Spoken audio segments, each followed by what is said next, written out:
Jay here, Stretford, Paddock. That's Andy Tate. Aston Villa 3, Manchester United 1. Andy, talk to me. Pretty poor afternoon by all accounts. Yeah, you just come off the M6 Spaghetti Junction, don't you? And that's what United have played like today. Spaghetti all over the place. And as I say, you can't play like what you did. It was reminiscent of Brentford for 15 minutes. They were all over the place, and mistakes were made, and it's sloppy. The goal, some of the goals themselves. Look at De Gea. He was brilliant last week. He was awful this week. Luke Shaw leads to the second goal as well. It's just so disappointing.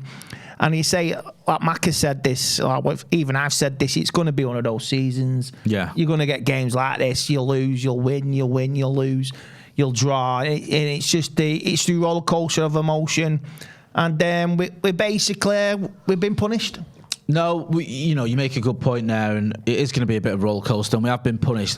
It feels a little bit more disappointing to me anyway, because it's that whole thing of just when you thought things are going the right way, when you think, oh, you know what, we're on a little bit of a run here, you can see the results and the performances, then you get that sucker punch and a loss away at Villa. It is a bit of a sucker punch, because I know they've got a new manager, but they are whatever they were, 16th, 17th in the league. You expect to beat them, don't you? Yeah, you expect to at least challenge and give them a game, because it's the new manager bounce. I mean, where they are, they'll stay there for this season, because, like I say, them players, they threw Gerrard under the coach, didn't they? So under the rails. So it is what it is. Not under the bus, under the coach, or even under the rails. I mean, we were laughing about that. Probably buried him under the flyover on Spaghetti Junction still. So it's just the response. Like I say, on Thursday, now it's our turn. We've got to give a response. I said, with the disrespect, I was disrespecting the League Cup now, but this is serious now. We can't lose 2 on the bounce, because the haters will love this and absolutely get the carving knives, and certain pundits will be having a go at Martinez tomorrow. You know what I mean? Jog on your tat. But we need a quick response, but you can see why we lose players and with injuries. We're missing Bruno today. We're missing like key players, and we still need a bit. We still need something in January. And they say we're not going to give anybody in January. They are so desperate to cling on in power. These jumped up, stuck up Glazers. Yeah, 100%. They will give him what he needs in January. Of course they will. I hope you're right. He will, because they are so desperate. They give us Ten Hag, they give us the players, and they found 180 million when it wasn't even anything in the kit. So, yeah, we move on to the next game. You'll get games like this season. The response was good after we went 2-0 down. But it's punishment. And Ronaldo, I'm getting into the debate now. What does he bring to the team?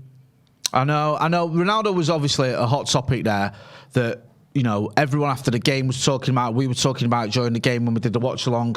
A player that, in the past has given us so many good memories, so many good times. And now it just feels like you're seeing the sort of, for me, I mean, you may disagree, I feel like I'm watching the end of Cristiano Ronaldo's career.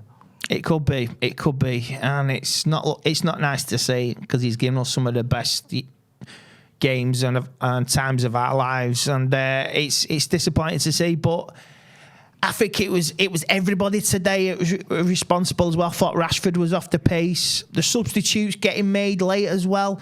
That's what I mean. Within the first 5 minutes, Villa came straight from the kickoff, went straight through. Could have been 3-1.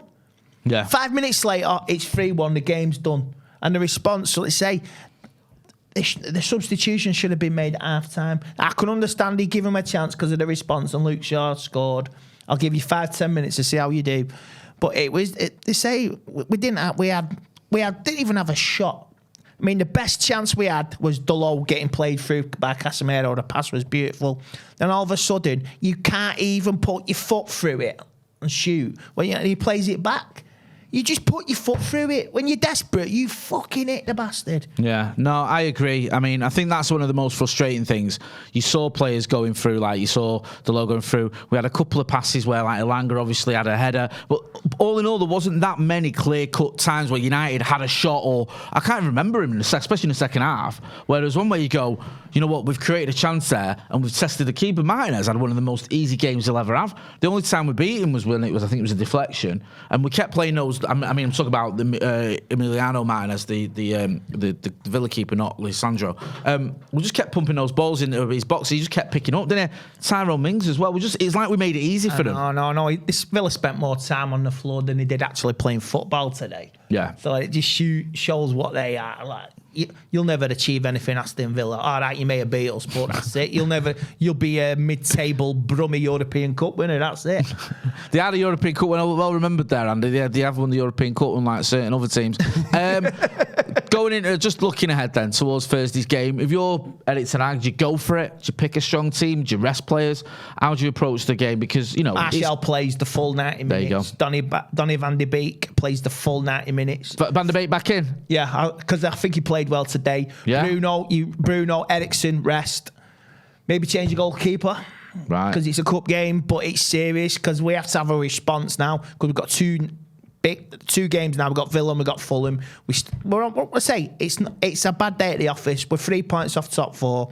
Chelsea have lost today, and hopefully our two rivals will slit each other's throats and just knock the 7 bells out of each other and draw in the game it's currently on now. And that's figuratively speaking, by the way, not literally. Figure of speech. We're not encouraging any violence, but that's a knock each other out on a Saturday night. Metaphor. A metaphor, and it's still good. Like, you give me this at the start of the season, Jay. I'll just rip your arm off. You know what I mean? Yeah. Now the foot, 3 points off the top 4 with a game in hand. Yeah. So, I tell you what, you give it me after the Brentford game, and I thought you're off your head. It's a bad day at the office for Manchester United. Like Andy says, though, we have got a game on Thursday to rectify things as well. Andy, where can people find you? I'm on Instagram. You'll find me. Just type it in, and I'm there. There's only one Andy Tate, and that's this guy. Andy, always a pleasure. We'll have you back on the channel tomorrow, I think, as well. So make sure you go and check him out on Instagram. Make sure you are hitting like, share, and subscribing to the channel. Bad day for Manchester United, but hopefully we can turn things around on Thursday. Thanks for watching.